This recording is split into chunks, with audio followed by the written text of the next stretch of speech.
ஒரு நாள் ஒரு 10-15 பள்ளிக்கூடத்து பிள்ளைங்க தேடிட்டு வந்தாங்க. உங்களை பார்த்துட்டு தான் போகணும், அதுக்காக தான் வந்திருக்கோம்னாங்க. என்ன விஷயம்னு கேட்டோம்.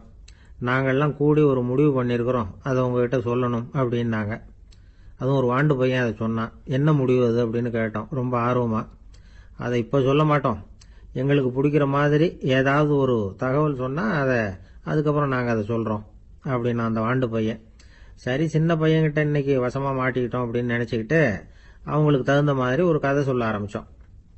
அது என்ன கதைன்னா, ஒரு பெரிய காடு, அதில் பலவிதமான மிருகங்கள். அந்த காட்டுக்கு ஒரு சிங்கம் தான் ராஜா. எப்பவும் காட்டுக்கு அது தானே ராஜா. ஒரு பெரிய யானைக்கு இது பொறுக்கலை. என்ன இது, எப்போ பார்த்தாலும் இங்கே சிங்கத்துக்கே ராஜா பதவி கிடைக்குது, நான்லாம் எவ்வளவு பலசாலியாக இருக்கிறேன், அப்படி இருந்தும் எனக்கு அந்த பதவி கிடைக்கலையே அப்படின்னு தனக்குள்ள பொறுமிக்கிட்டே இருந்தது. ராஜா பதவியை நினைச்சு ரொம்ப ஏக்கம், அதுக்கு பதவி மோகம். இந்த சமயம் பார்த்து ஒரு குள்ள நரி கூட்டம் அதை தேடிட்டு வந்தது. ஐயா பெரியவங்களே, நீங்க இந்த காட்டுக்கு ராஜாவா இருக்க ஆசைப்படுறீங்க, அதுல ஒன்றும் தப்பு இல்லை. ஆனா அதுக்கு முன்னாடி நீங்க எங்க கூட்டத்துக்கு கொஞ்ச நாள் தலைவரா இருங்க, அதாவது ராஜாவா இருங்களேன், உங்களுக்கும் ஒரு ட்ரைனிங் கிடைச்சது மாதிரி இருக்கும் அப்படின்னு சொல்லியிருக்குது இந்த கூட்டம், குள்ள நரி கூட்டம். இதை கேட்ட உடனே யானைக்கு ரொம்ப சந்தோஷம் தாங்கலை. அதுதான் எப்போன்னு பதவிக்காக காத்துக்கிட்டு இருக்குதே. இருந்தாலும் கொஞ்சம் பிகுவோட, சரி நீங்கள்லாம் இவ்வளவு தூரம் என்ன தேடிட்டு வந்து கேட்கறதுனால மறுக்க முடியல அப்படின்னு ரொம்ப ஏதோ அவளுக்கு சிரமப்பட்டு ஒத்துக்கிறது மாதிரி ஒத்துக்கிட்டது. ஏதோ உங்கள் ஆசைக்கு கட்டுப்படுறேன், கொஞ்ச நாள் உங்கள் கூட்டத்துக்கு ராஜாவாக இருக்கிறதுக்கு சம்மதிக்கிறேன் அப்படின்னுது. உடனே அந்த யானை ராஜ நட போட ஆரம்பிச்சுட்டுது. யானை சாதாரணமாக நடந்தாவே எப்படி இருக்குங்கிறது நமக்கு தெரியும். அதுவே ராஜ நடந்தா எப்படி இருக்கும் கற்பனை பண்ணி பாருங்க. யானை முன்னாடி கம்பீரமாக போய்கிட்டு இருக்குது, தலைவர் இல்லையா, அதனால குள்ள நரிகள்லாம் ரொம்ப அடக்கமாக அது பின்னாடி அணிவகுத்து போயிட்டு இருக்குது. ராஜா வாழ்க, மன்னர் வாழ்க அப்படின்னு கோஷம் வேற. யானைக்கு தலைகால புரியல, அவ்வளவு சந்தோஷம். அந்த யானைக்கு செருக்கு ஆணவம் எல்லாம் ஏற்பட்டு போச்சு. அதுக்கப்புறம் அது தரையை பார்க்குமா, நிமிர்ந்து நடக்க ஆரம்பிச்சுட்டுது. தரையை பார்க்கறதே இல்லை. அப்படி போயிட்டு இருக்கிறப்போ ஒரு சதுப்பு நிலத்துல திடீர்னு காலை வச்சுட்டுது. அவ்வளவுதான், கால் உள்ள போட்டுது. இன்னொரு காலை எடுத்து வச்சுது, அதுவும் உள்ள போட்டுது. அந்த 2 காலையும் எடுக்கிறதுக்காக அடுத்த 2 காலையும் அழுத்துச்சு, அதுவும் உள்ள போக ஆரம்பிச்சுட்டுது. இப்ப 4 காலம் வசமா சேத்துல அழுந்தி போச்சு, எடுக்க முடியல. குள்ள நரிகள்லாம் அதை சுத்தி சுத்தி வந்தது. சிலது சுத்தி நின்று டான்ஸ் ஆட ஆரம்பிச்சுட்டுது யானையை பார்த்துட்டு. இதை யானை பார்த்தது. என்ன இது, தலைவர் நான் தவிச்சுக்கிட்டு இருக்கிறேன், தொண்டர்கள்லாம் சுற்றி நின்று வேடிக்கை பார்த்துக்கிட்டு இருக்கிறீங்க, டான்ஸ் ஆடுறீங்க அப்படின்னு கேட்டுதான். தொண்டர்களே, தலைவர் நான் தவிச்சுக்கிட்டு இருக்கிறது உங்களுக்கு தெரியலையா? இப்போ உடனே உங்கள் தலைவரை காப்பாற்ற வேண்டியது உங்கள் கடமை இல்லையா அப்படின்னு கத்துச்சான் அந்த யானை. குள்ள நரிகளில் ஒன்று முன்னாடி நின்று அந்த யானையை பார்த்துதான், தலைவரே எங்களுக்கு ரொம்ப நாளாக ஒரு ஆசை, அந்த ஆசையை நிறைவேற்றிக்கிறதுக்காகத்தான் உங்களை எங்கள் தலைவராக ஏற்றுக்கிறோம்னு சொன்னோம் அப்படின்னு தான். என்ன ஆசைன்னு கேட்டிருக்கு யானை. யானை கறி சாப்பிட்டு பார்க்கணுங்கிறது எங்களுக்கு ரொம்ப நாளாக ஆசை, அது இன்னைக்கு தான் நிறைவேற போகுது அப்படின்னு தான் அந்த நரி. இதை கேட்ட உடனே அந்த யானை அப்படியே மூர்ச்சி ஆயிட்டு தான். நரிகள்லாம் அது மேலே ஏறி குதற ஆரம்பிச்சுட்டு தான். பதவி மேலே இருந்த பேராசை அந்த பலசாலியான யானையையே மாட்டி விட்டுட்டு பார்த்தீங்களா அப்படின்னு சொல்லி முடித்தோம் இந்த கதையை அந்த சின்ன பிள்ளைங்க கிட்ட. சரிங்க, இப்போ நாங்கள் உங்களை தேடி வந்த விஷயம் என்னங்கிறத சொல்லவா அப்படின்னா ஒரு வாண்டு பையன். சீக்கிரம் சொல்லு தம்பி, சஸ்பென்ஸ் தாங்கலை அப்படின்னோம். அவன் மெதுவா எங்களை பார்த்து சொல்றான், எங்களுக்கு கொஞ்ச நாள் நீங்க தலைவரா இருந்தா தேவலை அப்படின்னு. ஒரு பெரியவர்கிட்ட பேசிக்கிட்டு இருந்தேன். அவர் என்கிட்ட ஒரு கேள்வி கேட்டார். திருடர்கள் எத்தனை வகை தெரியுமா உனக்கு அப்படின்னார். இதுதான் அவர் கேட்ட கேள்வி. எதுக்காக என்ன பார்த்து அந்த கேள்வி கேட்டாரு தெரியல. இருந்தாலும் நான் அவருக்கு பதில் சொன்னேன். திருடர்கள்ல எத்தனையோ வகை உண்டுங்க. கார் திருடன், சைக்கிள் திருடன், முகமூடி திருடன், எப்படி சொல்லிட்டு போலாம். இருந்தாலும் என்னுடைய சிற்றறிவுக்கு எட்டின வரையில திருடர்களை 2 வகையா பிரிக்கலாம் அப்படின்னு நினைக்கிறேன். ஒன்னு ராத்திரியில திருடுற திருடன், இன்னொருத்தன் பகல்ல திருடுற திருடன். அதாவது பகல் திருடன், ராத்திரி திருடன் அப்படின்னு பெரியவர் சிரிச்சார். என்ன சிரிக்கிறீங்களே, என்ன கள்ளுவர்கள் 4 வகை அப்படின்னு ஆரம்பிச்சார். எப்படின்னு கேட்டேன். சாப்பாட்டுக்கு இல்லாம திருடுறாங்க பாருங்க, அது ஒரு வகையாம். சாப்பாட்டுக்கு இருந்தும் திருடுறாங்க பாருங்க, அது ஒரு வகையாம். இதை தவிர இன்னும் ஒரு 2 வகை திருட்டு உண்டு. அது என்னன்னா, ஆண்டவன் கிட்ட இருந்து நாம திருடுற திருட்டு, இன்னொன்னு என்னன்னா நம்ம கிட்ட இருந்து ஆண்டவன் திருடுற திருட்டு அப்படின்னார். எனக்கு ஒண்ணும் புரியல. என்ன சார் இது, ஆண்டவனையே திருடன்னு சொல்றீங்களே அப்படின்னு ஆச்சரியமா. ஆமாங்க, ஆண்டவனை கல்வன்னு சொல்றது இல்லையா? காஞ்சிபுரத்துக்கு பக்கத்துல திருக்கார்வனம் அப்படின்னு ஒரு ஊர் இருக்கு. அங்க உள்ள பெருமாளுக்கு கல்வர்னு தான் பேரு. அது மட்டும் இல்ல, திருமங்கையாழ்வார் தம்முடைய திரு நெடுந்தாண்டகத்துல கார்வனத்துள்ளாய் கல்வா அப்படின்னு தான் அழைக்கிறார் அப்படின்னு நிறைய உதாரணம்லாம் சொல்ல ஆரம்பிச்சார். அதுக்கப்புறம் அவர்கிட்ட பேசி நான் புரிஞ்சுக்கிட்ட விவரங்களை தான் இப்போ நான் உங்ககிட்ட சொல்ல போறது. அதாவது அவர் சொன்ன முதல் வகை திருடர்கள் சாப்பாட்டுக்கு இல்லாம திருடுறவங்க. இவங்களை திருத்தி கொள்ளலாம். சாப்பாட்டுக்கு இருந்தும் பணம் சேர்க்கணுங்கிற ஆசையால பொய் கணக்கெல்லாம் எழுதுறாங்க பாருங்க, அவங்க தான் 2வது வகை. 3வது வகை திருட்டு தான் மிகப்பெரிய திருட்டு. இறைவனுக்கு சொந்தமானதை நம்முடையதுன்னு நினைக்கிற திருட்டு. எது இறைவனுக்கு சொந்தமானது அப்படின்னா ஆத்மா. பகவானுக்கு சொந்தமான ஆத்மாவை நம்முடையதுன்னு நினைக்கிறது தான் அந்த மாபெரும் திருட்டு. இதுக்கு பேரு தான் ஆத்மாபகாரமா. சரி, இதுக்கு பரிகாரம் என்ன? எல்லாம் இறைவனுடையது, நமக்கு ஒண்ணும் இல்ல அப்படின்னு நினைக்கிறது தான் இதுக்கு பரிகாரம். இதெல்லாம் இருக்கட்டும். 4வது திருட்டு ஒண்ணு சொன்னோம்ல, ஆண்டவன் நம்ம கிட்ட இருந்து திருடுறது. அது எப்படி? ஆண்டவனை கல்வன்னு சொல்றாங்க, அது சரி. அவர் என்னத்தை திருடினார்? இப்போ இன்னொருத்தருக்கு சொந்தமான ஒன்னை எடுத்து வச்சுக்கிறது தான் கள்ளத்தனம். ஆனா ஆண்டவன் எடுத்துக்கிட்டோம்னா இருக்கிறது எல்லாமே அவனுக்கு சொந்தம். அப்படி இருக்கிறப்போ அவரை எப்படி கல்வன்னு சொல்றது? இது என்ன புரியாம இருக்குது அப்படின்னு சொல்லி பார்த்தா அதுக்கும் விளக்கம் சொல்றாங்க அவங்க. அதாவது ஆண்டவனுக்கு உருவமே கிடையாது, அருவமா இருக்கிறவன், அதாவது உருவம் இல்லாம இருக்கிறவன். அப்படி உள்ள பகவான் நம்மள மாதிரி உருவத்துல இருக்கிறான். நம்மள மாதிரியே கையை காலு மூக்கெல்லாம் இருக்குது ஆண்டவனுக்கு. இந்த உருவம் நம்ம கிட்ட இருந்து திருடினது தானே.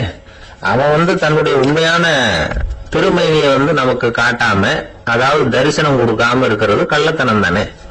அதனாலதான் இதுவும் ஒரு பெரிய திருட்டு, இருக்கிறதுலயே மிகப்பெரிய திருட்டு அப்படிங்கிறார். என்கிட்ட பேசிக்கிட்டு இருந்தாரு, இந்த விஷயம்லாம் சொல்லிட்டு இருந்தாரு இந்த பெரியவர். அதாவது திருட்ட ஆன்மீக நோகத்துல அவர் பாக்குறார். நம்ம பார்வையில இதை விட அபூர்வமான திருட்டுலாம் இங்க உண்டு. அபூர்வமான திருடர்களும் உண்டு. ஒரு திருடன் சிறையிலிருந்து விடுதலையாகி வெளியில போனான். கொஞ்ச நாள்ல மறுபடியும் திரும்பி ஜெயிலுக்கு வந்துட்டான். அப்போ சிறை அதிகாரி அவனுக்கு அறிவுரை சொன்னாராம். ஏன்பா இப்படி அடிக்கடி தப்பு பண்ணிவிட்டு ஜெயிலுக்கு வந்துடுறியே, உனக்கு சொந்த பந்தம் எதுவும் இல்லையா?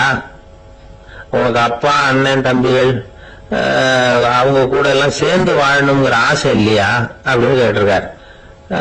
அவங்களோட சேர்ந்து வாழணுங்கிற ஆசை எனக்கு நிறைய உண்டுங்க சார் அப்படின்னு அவன். அப்புறம் எதுக்கு இப்படி ஜெயிலுக்கு வந்துடுற அப்படின்னாராம் அவரு. அவங்க எல்லாருமே இங்கதானே சார் இருக்காங்க அப்படின்னு அவன். ஒரு ஊர்ல ஒரு கோயில் இருந்தது, ரொம்ப பழைய கோயில். உள்ள போறதுக்கே பயமா இருக்கும், எந்த நேரத்துல இடிஞ்சு விழுந்துருமோ அப்படிங்கிற பயம். அப்படி இருந்ததுனால யாரும் துணிஞ்சு சாமி கும்பிடுறதுக்கு அங்க போறதில்ல. கோயிலுக்கு வர்ற கூட்டம் கொஞ்சம் கொஞ்சமா குறைய ஆரம்பிச்சுட்டுது. கோயில் நிர்வாகிகள் எல்லாரும் கூடி உட்காந்து பேசினாங்க. என்ன பண்ணலாம்னு யோசனை பண்ணாங்க. எந்த இடம் மோசமா இருக்கோ அந்த இடத்த பழுது பார்த்தாங்க. அங்க எங்க வர்ணத்தை பூசி கொஞ்சம் அழகுபடுத்தி பார்த்தாங்க. ஏதோ இந்த ஊர்ல கோயில்னு ஒண்ணு இருக்கு, அது மக்களுக்கு தெரியணும் அப்படிங்கறதுக்காகத்தான் இப்படிலாம் பண்ணாங்க. இருந்தாலும் கோவில் இருக்கிற நிலைமை மக்களுக்கு தெரியும், அதனால அங்க வர்றது குறைச்சிக்கிட்டாங்க அவங்க. ஒரு கட்டத்துல யாருமே வர்றதில்ல, நிலைமை அந்த அளவுக்கு ஆயிட்டுது. மறுபடியும் கோவில் நிர்வாகிகள் கூட்டம் நடந்தது. இந்த கூட்டம் கூட கோயிலுக்கு உள்ள நடக்கல, இடிஞ்சு வந்துருவோங்கிற பயம். அதனால வெளியில தான் உட்காந்து கூட்டத்தை நடத்தினாங்க. ஏன்னா உள்ள போறதுக்கு அவங்களுக்கும் துணிச்சல் கிடையாது, எந்த நேரமும் விழுந்துரும் போல இருந்தது. அது வழியா போறவங்க கூட வேகமா அந்த இடத்தை கடந்து போக ஆரம்பிச்சுட்டாங்க. கோவில் நிர்வாகிகள் வெளியில உட்கார்ந்து கூட்டம் போட்டாங்க இல்லையா, அந்த கூட்டத்துல 4 தீர்மானங்களை நிறைவேற்றினாங்க. அது என்ன 4 தீர்மானம்னா, முதல் தீர்மானம், இந்த கோவிலை இடிப்பது அப்படிங்கிற முடிவை இந்த கமிட்டி மிகவும் வருத்தத்துடன் ஏற்றுக்கொள்ளுகிறது அப்படின்னு நிறைவேற்றினாங்க. இதுக்கு பதிலா இன்னொரு கோவிலை உடனடியாக கட்டி முடிச்சுடணுங்கிறது 2வது தீர்மானம். 3வது தீர்மானம் என்ன தெரியுமா, பழைய கோவிலின் கதவுகள், அதிலிருந்து பிரிச்சு எடுக்கிற செங்கல், இதையே புது கோவில் கட்டுவதற்கு பயன்படுத்திக் கொள்ள வேண்டியது. பழைய கோவில் இருந்த மாதிரியே அதே வடிவத்துல புது கோவிலையும் கட்ட வேண்டியது. பழைய கோவிலின் அஸ்திவாரத்தை அப்படியே வச்சுக்கிட்டு அதுக்கு மேல நாம கோயிலை கட்டிக்க வேண்டியது. இதுதான் 3வது தீர்மானம். இதையும் கமிட்டி முழு மனசோட ஏத்துக்கிட்டது. இது வரைக்கும் சரி. இப்ப அந்த கமிட்டி 4வதா ஒரு முக்கியமான தீர்மானத்தை கொண்டுகிட்டு வந்து அதையும் ஏகமனதா நிறைவேற்றி விட்டது. அது என்ன தீர்மானம்னா, புதிய கோவில் கட்டி முடிக்கிற வரைக்கும் பழைய கோவிலை இடிக்கிறதில்லை அப்படிங்கிற தீர்மானம். எப்படி இருக்குது பாருங்க. இது பழச இடிக்காத வரையில அதே இடத்துல புதுசா எப்படி கட்ட முடியும்? பல விஷயங்கள்ல நாம நடந்துகிற முறையும் இப்படிதான் இருக்குதான். வாழ்க்கையில முன்னேறணும்னு ஆசைப்படுவோம். அதே நேரத்துல அந்த முன்னேற்றத்துக்கு எது தடையா இருக்கோ அதை விட்டு விடுறதுக்கும் மனசு வராது. வெளிநாட்டுல ஒரு பெரிய விருந்து நடந்துகிட்டு இருந்துதான். எல்லாரும் மது கோப்பையும் கையுமா அலைஞ்சுகிட்டு இருக்கிறாங்க. ஒருத்தர் மட்டும் கையில எதுவும் இல்லாம ரொம்ப நல்ல பிள்ளையா சாதுவா ஒரு ஓரமா தனியா உட்கார்ந்து இருக்கிறார். அவர்கிட்ட நெருங்கி வாங்க மது சாப்பிடலாம் அப்படின்னு கூப்பிட்டாங்களாம். என்ன வற்புறுத்தாதீங்க, நான் என் மனசுக்குள்ள உறுதியா தீர்மானம் பண்ணிவிட்டேன் அப்படின்னாராம். என்ன தீர்மானம் பண்ணிருக்கீங்க அப்படின்னு கேட்டிருக்காங்க. ஏற்கனவே முழு போதையில் இருக்கும் பொழுது மறுபடியும் மது கோப்பையை தொடரதில்லை அப்படின்னு தீர்மானம் பண்ணிருக்கேன் அப்படின்னாராம். ரொம்ப பேருக்கு கூட்டத்துல பேசுறதுன்னா பயம். நமக்கு ஒன்னும் தெரியாதுன்னு மத்தவங்க நினைச்சிடக்கூடாதுங்கிற எண்ணம் தான் இதுக்கு காரணம். ரொம்ப முக்கியமான ஒரு கூட்டம்னா பயம் அதிகமா இருக்கும். முக்கியமானவங்க எல்லாம் வருவாங்களே, அவங்க எல்லாம் நம்மளை பத்தி மட்டமா நினைச்சிருவாங்களே அப்படிங்கிற பயம் வந்துடும். ஆனா மேடை பேச்சுங்கிறது அவ்வளவு கடினமான ஒரு காரியம் இல்லைங்கிறாங்க அது சம்பந்தமான நிபுணர்கள். யாரும் பேச்சாளர் ஆகலாம், இது ஒன்றும் பெரிய கிஃப்ட் கிடையாது அப்படின்னு அவங்க சொல்றாங்க. நீங்க ஒரு சிறந்த பேச்சாளர் ஆகணுமா அப்படின்னா அதுக்குன்னு சில ஆலோசனைகளை சொல்லி வச்சிருக்கிறாங்க அனுபவசாலிகள். முதல் ஆலோசனை என்னன்னா, உங்க பேச்சு எளிமையா இருக்கணும். ஏதாவது ஒரு கருத்து அல்லது 2 கருத்து சொன்னா போதும். 20 அல்லது 30 கருத்துக்களை சொல்லிட்டே போகக்கூடாது. 2வது ஆலோசனை, நீங்க என்ன பேச போறீங்கிறது முதல்ல உங்களுக்கு நல்லா புரியணும். அதுக்கப்புறம் தான் அதை அடுத்தவங்களுக்கு புரிய வைக்க முடியும். எப்படி ஆரம்பிக்க போறோம், எந்த கருத்தை முக்கியமா வலியுறுத்த போறோம், எப்படி முடிக்க போறோம் அப்படிங்கறத முதல்லயே நல்லா சிந்திச்சு மனசுல வச்சுக்கணும். கடைசியா என்ன சொல்றீங்களோ அதுதான் கேட்கறவங்க மனசுல நிக்கும். 3வது ஆலோசனை என்னன்னா, உங்க பேச்சு சுருக்கமா இருக்கணும். ஒரு 15 நிமிஷம் பேசுறது ரொம்ப பொருத்தம். மணிக்கணக்கில் பேசிக்கிட்டு இருக்கிறது நல்லதில்லை. 4வது ஆலோசனை, நீங்க பேசுறது உண்மையா இருக்கணும். உங்களுக்கு உண்மையான அனுபவங்கள் இருக்கும், அதை சொல்லலாம். உங்களுடைய உண்மையான அனுபவங்களை மற்றவங்களோட பகிர்ந்துக்கணும், அதுதான் முக்கியம். 5வது ஆலோசனை, ஆரம்பத்துல கொஞ்ச நேரம் உங்களை பத்தியும் எதிரில் உள்ளவங்களை பத்தியும் சம்பந்தப்படுத்தி ஏதாவது பேசி ஒரு நெருக்கத்தை ஏற்படுத்திக்கணும். ஒவ்வொருத்தரும் இப்ப இவர் பேச போறது நம்ம சம்பந்தப்பட்டது அப்படின்னு நினைக்க ஆரம்பிச்சிருவாங்கல்ல, அதுக்கப்புறம் அவங்க கேட்க தயாராயிட்டாங்கன்னு அர்த்தம். எதிரில் உட்கார்ந்துருக்கிற கூட்டத்தில இருந்து 3 பேரை தேர்ந்தெடுங்க. அதாவது வலது பக்கம் ஒருத்தர், நடுவுல ஒருத்தர், இடது பக்கம் ஒருத்தர். அதாவது உங்களை ரொம்ப கனிவாகவும் ஆர்வமாகவும் பார்க்கிறவரா பார்த்து தேர்ந்தெடுத்துங்க மனசுக்குள்ள. நீங்க பேசும்பொழுது என்ன பண்ணணும்னா, இவங்களை நேருக்கு நேரா மாறி மாறி பார்த்துக்கிட்டே பேசுனீங்கன்னா நீங்க ஏதோ ஒட்டுமொத்த கூட்டத்தையும் பார்த்து பேசுறதாக ஒரு உணர்வு அது ஏற்படுத்திவிடும். 6வது ஆலோசனை என்னன்னா, சொற்பொழிவுன்னா நீங்க பேசணும், படிக்கக்கூடாது. எழுதி படிக்கிறது நல்லா இருக்காது. குறிப்புகள் வேணும்னா வச்சுக்கலாம். படிக்கிறது பேப்பர்ல இருந்து வர்றது மாதிரி இருக்கும், பேசுறது இதயத்தில இருந்து வர்றது மாதிரி இருக்கும். அப்புறம் 7வது ஆலோசனை சொல்றாங்க. அது என்னன்னா, மேடையில ஏறி நின்ன உடனே இயல்பா மூச்சு இழுத்து விட்டுங்க, இயல்பு நிலைக்கு வாங்க, அதுக்கப்புறம் இயல்பா பேச ஆரம்பிக்கலாம் அப்படிங்கிறாங்க. இவ்வளவும் பேச்சு கலையில் வல்லுநர்களா இருக்கிறவங்க சொல்லுகிற ஆலோசனைகள். இதையெல்லாம் கடைபிடிச்சா நமக்கும் அதுக்கும் வெகு தூரம்னு நினைச்சுக்கிட்டு இருந்த ஒண்ணு இப்ப கிட்டத்துல நெருங்கி வந்துடும். நாம சொல்றபடியெல்லாம் அது கேட்கும். ஒரு பேச்சாளர், அவருக்கு சுருக்கமாவே பேச தெரியாது. மேடையில ஏத்தி விட்டுட்டா போதும், ஆரம்பிச்சிருவார், நிறுத்த மாட்டார், பேசிக்கிட்டே இருப்பார். ஒரு தடவை அவர் ஒரு கூட்டத்துல ரொம்ப நேரம் பேசிக்கிட்டே இருக்கிறார். எதிரில் பொறுமை இழந்த ஒருத்தர் தன்னுடைய கை கடிகாரத்தை காட்டினார். அதை கவனிச்ச பேச்சாளர், மன்னிக்கணும், கை கடிகாரம் நான் கொண்டுகிட்டு வர மறந்துட்டேன், அதுதான் நேரம் போனதே தெரியல அப்படின்னு சொல்லியிருக்கிறார்.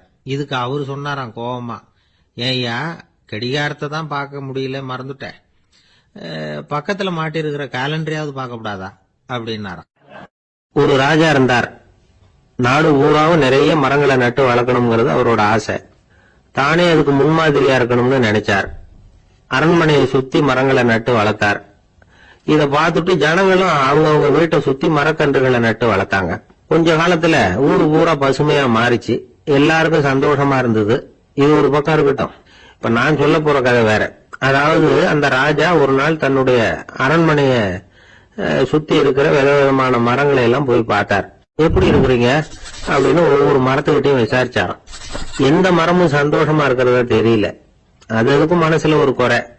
முதல்ல ஆலமரத்துக்கிட்ட போனார். அது சொல்லிச்சு, மண்ணா நான் நல்லா பெருசா வளர்ந்துருக்கிறேன், அடர்த்தியா இருக்கிறேன், கிளையெல்லாம் 4 பக்கமும் நல்லா படர்ந்துதான் இருக்குது, இருந்தாலும் எந்த பிரயோஜனமும் இருக்கிறதா தெரியல. எனக்கு என்னுடைய பழம்லாம் ரொம்ப சின்னதா இருக்குது, என் கண்ணுக்கு சரியா புறப்பட மாட்டேங்குது. நான் இருக்கிற சைஸுக்கு என்னுடைய கிளையில இருக்கிற பழம்லாம் எவ்வளவு பெருசா இருக்கணும், அது இத்தினோண்டு இருக்கிறது எனக்கு பெரிய அவமானமா இருக்கு. இப்படி இங்க நின்றுகிட்டு இருக்கிறதே ரொம்ப கூச்சமா இருக்கு. ஒரு நல்ல புயல் வந்ததுன்னா பேசாம சாஞ்சி விடலாமான்னு பாக்குறேன் அப்படின்னு புலம்புது ஆலமரம். சரி இருக்கட்டும்னு நினைச்சுக்கிட்டு ராஜா அடுத்தபடியா ஒரு அத்தி மரத்துக்கிட்ட போனார். அதுவும் புலம்ப ஆரம்பிச்சுட்டுது. நான் கூட பெரிய மரம் தான், இல்ல இலையெல்லாம் அழகா தான் இருக்குது, பழம் அழகா இருக்குது, இருந்தாலும் உள்ள விஷயம் இல்லையே, அத்தி பழத்தை புட்டு பார்த்தா அத்தனையும் சொத்த அப்படின்னு பழமொழியே உண்டாயிட்டுத. இப்படி ஒரு கெட்ட பேரோட நான் இருக்கணுமா அப்படின்னு புலம்புது அது. சரி இது இருக்கட்டும் அப்படின்னு சொல்லி அடுத்தபடியா வேப்ப மரத்துக்கிட்ட போனார். அது தன்னுடைய வேதனையை வெளியிட்டது. எனக்கு எவ்வளவோ மருத்துவ குணங்கள்லாம் இருக்கிறதா சொல்லிக்கிறாங்க, இருந்தாலும் என்ன பிரயோஜனம், என்னுடைய பழத்தை மனிதர்கள் யாரும் விரும்பி சாப்பிடுறது இல்லையே அப்படின்னுது. ராஜா அடுத்தாப்புல இருந்து ஒரு பனை மரத்துக்கிட்ட போனார். நான் நல்லா உயரமா தான் வளர்ந்துருக்கிறேன், மற்ற மரங்கள்லாம் என்ன வந்து அண்ணாந்துதான் பாக்கணும், இருந்தாலும் என்கிட்ட நிழலுக்காக யாரும் வந்து ஒழுங்குறது இல்லையே அப்படின்னுது. என்ன இது எல்லா மரமும் இப்படி திருப்தி இல்லாம இருந்துகிட்டு இருக்குதே அப்படின்னு நினைச்சுக்கிட்டே ராஜா அடுத்தபடியா அங்க இருந்த ஒரு பைன் மரத்துக்கிட்ட போனார். அழகா உயரமா பசுமையா தான் இருந்தது, ஆனா பழமோ பூவோ கிடையாது. அதை நினைச்சு அது வருத்தப்பட்டுக்கிட்டு இருக்குது. ஓக் மரம் அது நின்றுட்டு இருந்தது. அது என்ன சொல்லிச்சுன்னா, இலையுதிர் காலத்துல என் மேல இருக்கிற எல்லா இலைகளும் உதிர்ந்து போடுது, முடி கொட்டின மனிதர்கள் மாதிரி மொட்டையா நான் நிக்க வேண்டி இருக்குது, என்ன வாழ்க்கை இது அப்படின்னு சொல்லி அழுத்துக்கிட்டது. சரி புளிய மரம் என்ன சொல்லுது பாப்போம்னு அதுகிட்ட போனா, என்னுடைய நிழல்ல யாருமே தங்க மாட்டாங்க, உடம்புக்கு சூடுன்னு ஒதுங்கி போயிடுவாங்க, அடிமரத்தை பாத்தீங்கன்னா பட்டையெல்லாம் உறிஞ்சி பாக்குறதுக்கே கேவலமா இருப்பேன் அப்படின்னுது அது. முருங்கை மரம் என்ன சொல்லிச்சு தெரியுமா, என்னுடைய இலை காயெல்லாம் சாப்பிடுறவங்களுக்கு சத்து கொடுக்கறது வாசம் தான், ஆனா என் உடம்புல சத்தே கிடையாது, கொஞ்சம் வேகமா காத்து அடிச்சதுன்னா முறிஞ்சு விழுந்துடுறேன், என்ன வாழ்க்கை இது அப்படின்னு சொல்லி அது வருத்தப்பட்டது. ராஜா யோசனை பண்ணார், என்ன இது மரங்கள் வந்து பூமியின் வரங்கள்னு சொல்றோம், மழை பெய்யறதுக்கு அதுதான் காரணம், பூமி செழிப்பா இருக்கிறதுக்கும் அதுதான் காரணம், வீடு கட்டுறதுக்கு மரம், நாற்காலி செய்ய உபயோகப்படுத்துறதுக்கும் அதுதான் உபயோகப்படுது, மனுஷனுக்கு வேண்டிய ஆகாரங்களையும் கொடுக்குது, இப்படி எல்லாம் இருந்து எல்லா மரமும் நிம்மதி இல்லாம இருந்துகிட்டு இருக்குதே அப்படின்னு நினைச்சார். அப்போ அங்க இருந்து ஒரு மகிழ மரம் அவர் கண்ணுல பட்டது. அந்த மரம் மட்டும் கொஞ்சம் நிம்மதியா மகிழ்ச்சியா இருக்கிறது மாதிரி தெரிஞ்சுது. உடனே ராஜா அதுகிட்ட போனார். உனக்கு மனசுல எதுவும் குறை இல்லையான்னு கேட்டார். இல்ல நான் சந்தோஷமா தான் இருக்கேன்னு அந்த மகிழ மரம். அப்படியான்னு ஆச்சரியமா கேட்டார் ராஜா. ஆமா மன்னா, இந்த இடத்துல நீங்க ஒரு முருங்கை மரத்தையோ வேப்ப மரத்தையோ கூட நட்டிருக்கலாம், ஆனா இந்த இடத்துல நடுறதுக்கு என்ன தேர்ந்தெடுத்திருக்கிறீங்க, அதுவே எனக்கு பெருமை, அதுவே எனக்கு திருப்தி அப்படின்னு மகிழ மரம். மகிழ மரம் சாதாரணமா தான் இருக்கும், இளம் மஞ்சள் நிறத்துல பூக்கள், அது காய்ந்தும் மனம் வீசும். மகிழ மரம் மாதிரி மன திருப்தியோட வாழறதுக்கு நாம கத்துக்கணுமா. நாம இந்த உலகத்துல ஒரு நாயாவோ நரியாவோ கூட பிறந்திருக்கலாம், மனுஷனா பிறந்திருக்கிறோம், அதுவே பெருமை தானே. இந்த நிறைவு தான் மகிழ்ச்சியின் ரகசியம். ஒரு பையன் அப்பா கிட்ட போய், அப்பா நீங்க இந்த உலகத்துல ஒரு மனுஷனா பிறந்தது என்னோட அதிர்ஷ்டம் நானா. ஏண்டா அப்படி சொல்றேன்னு இருக்காரு அப்பா. நீங்க ஒரு கரடியா பிறந்திருந்தா இந்நேரம் நானும் ஒரு கரடி குட்டியா தானே இருந்திருப்பேன் அப்படின்னு நானா பையன். அவர் ஒரு பெரிய குடும்பத்துல பிறந்தவர். இருக்கிற சொத்துக்கள் எல்லாத்தையும் வாரி வாங்கிவிட்டு காட்டுக்கு புறப்பட்டார் தவம் செய்யறதுக்காக. இருந்தது ஊராவும் கொடுத்துட்டார், இனிமே எதுவுமே இல்லை கொடுக்கறதுக்கு. அப்போ கடைசியா ஒருத்தன் வந்து கையை நீட்டினானா, ஐயா ஏதாவது கொடுங்கன்னு இருக்கான். அவர் பார்த்தார், கட்டி இருக்கிற வேட்டியை தவிர வேற எதுவுமே இல்லை, 8 முழம் பட்டு வேட்டி ஜரிகை கரையோட இருக்குது. கடைசியா அதை தான் எடுத்துக்கிட்டு அவர் புறப்பட்டு இருக்கார். அவர் பார்த்தார், எதிரில் அவன் பரிதாபமா நின்றுட்டு இருக்கிறான். அந்த 8 முழ வேட்டி 2ஆ கிழிச்சார். 4 முழத்தை அவங்ககிட்ட கொடுத்தாரு, மீதி 4 முழத்தை தன்னோட இடுப்புல கட்டிட்டு அவர் காட்டுக்கு போயிட்டாரு. இவன் என்ன பண்ணான் தெரியுமா? கையில கிடைச்ச 4 முழத்தை எடுத்துக்கிட்டு கடை வீதிக்கு போனான். பழைய பட்டு வெட்டி ஜரிகை இதெல்லாம் விலைக்கு வாங்குற வணிகர் ஒருத்தர் இருக்கார். அவர்கிட்ட போனான். இதை விலைக்கு எடுத்துக்கிறீங்களா அப்படின்னு கேட்டிருக்கான். அவர் வாங்கி பார்த்திருக்காரு. ஆஹா, இது ரொம்ப அருமையான வேட்டி, விலை உயர்ந்த ஜரிகை, இது ஏது உனக்கு அப்படின்னு கேட்டாரான். அவன் நடந்தது சொல்லியிருக்கான். அப்படின்னா ஒண்ணு செய்ய, இந்த வேட்டியோட இன்னொரு பாதியையும் மெதுவா வாங்கிட்டு வந்துரு, உனக்கு நிறைய பணம் தர்றேன் அப்படின்னாரான் அந்த வணிகர். இவன் கொஞ்சம் யோசனை பண்ணி பார்த்தான். கொஞ்சம் இருங்கட்ட வந்துடுறேன் அப்படின்னு சொல்லி இப்ப நேரா காட்டுக்கு போனான். அவர் எங்க இருக்காருன்னு தேடி கண்டுபிடிச்சான். அவரு ஒரு இடத்துல தவக்கோலத்துல இருக்கிறார். கட்டியிருந்த இடவேட்டியும் அவர் அறியாமல் நழுவி கீழே விழுந்து கிடக்குது. இவனுக்கு ரொம்ப வசதியா போச்சு. அவரை கேட்க வேண்டிய அவசியமே இல்லை.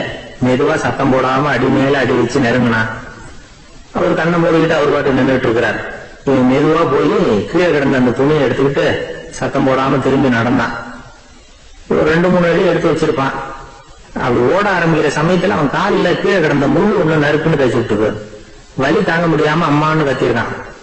இந்த சத்தத்தினால கண்ணை மூடி நின்றுட்டு இருந்த அவரோட தவம் கலைஞ்சது. மெல்ல கண்ணை திறந்து பார்க்கிறார். தன் இடையில இருந்த வேட்டி அவன் கையில இருக்கு. இப்ப அவர் நினைக்கிறார், என்ன நினைக்கிறாருன்னா, இந்த வேட்டி மீது நான் வைத்த ஆசை அல்லவா அவனை திருடனாக ஆக்கி விட்டது அப்படின்னு நினைச்சா. இந்த வேட்டி மேல நாம வச்ச ஆசை அவனை திருடும்படி ஆக்கிவிட்டது அப்படின்னு நினைச்சாராம். இது எப்பேற்பட்ட மனநிலை அப்படிங்கறத கொஞ்சம் யோசனை பண்ணி பாருங்க. தான் ஒரு பொருள் மேல வச்ச பற்று இன்னொரு மனிதன் திருடனாக ஆகிறதுக்கு காரணம் ஆயிட்டுதுன்னு நினைக்கிறார். அப்படி நினைச்ச அந்த பெரியவர் யார் தெரியுமா? அவர் தான் மகாவீரர். இழந்துட்டேங்கிறிய, நீ என்னத்தை கொண்டுகிட்டு வந்த எங்க இழந்துடுறதுக்கு? நீ என்னத்தை உண்டாக்குன இது அழிஞ்சுட்டுன்னு சொல்றதுக்கு? இதுதான் அவருடைய சிந்தனை. இன்றைக்கு நம்ம சிந்தனை எல்லாம் வேற மாதிரி இருக்குது. ஒருத்தன் நடுத்தெருவில் உட்காந்து அழுதுகிட்டு இருந்தான். அந்த வழியா வந்தவர் ஒருத்தர், ஏன்பா அழறேன்னு கேட்டாராம். 5 ரூபா சார், இந்த இடத்துல விழுந்துட்டு ரொம்ப நேரமா தேடுறேன், கிடைக்காது போல இருக்கு அப்படின்னு சொல்லிட்டு அழறான். எப்ப தொலைஞ்சதுன்னு கேட்டாராம் அவரு.